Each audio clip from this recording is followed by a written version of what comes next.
100 दीस पूर्ण जाल्लो पळय तेन्ना कारापूरचे लोक प्रोटेस्ट करीत दिल्लीक पावले। त्याच्या उपरांत मिडियान आमचे BJP पार्टीचे प्रेसिडेंट दामू नायक हांकां जेन्ना विचारले तेन्ना तेंच्यांनी एक स्टेटमेंट दिले की ह्या लोकांनी खंय गोंयची लस केली, लस घालिली अशा तरेचे एक स्टेटमेंट केले। तूं कितें सांगूंक सोदता हेजेर? एक पयली फाटल्या दिसांनी एक स्टेटमेंट येयल्लो की आमचो गोंयचो एक आमदार आणि पयली तो मिनिस्टरूय आसलो गोवा फॉरवर्डाचो विजय सरदेसाय हेणी एक तेजेर स्टेटमेंट दिल्लेले। ताका कांय खबर ना, जो BJPचो जो अध्यक्ष आसा गोंयचो ताका कांयच खबर ना, खंय तो बेश्टो उखल्ली जीब आनी लायली ताळ्याक।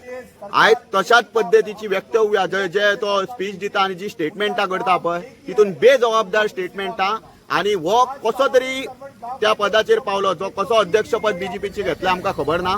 अशा मनशाचो अशा जे स्टेटमेंटाचो निशेध करता आनी असल्या मनशांनी जर तुमकां स्टेटमेंटां बरोबर दिवंक जमाना, ह्या लोकांक खातीर उबे रावंक जमाना जाल्यार म्हाका दिसता राजकारणान खंयच्या रितूंतल्यान देंवपाक जायना तेंच्यांनी।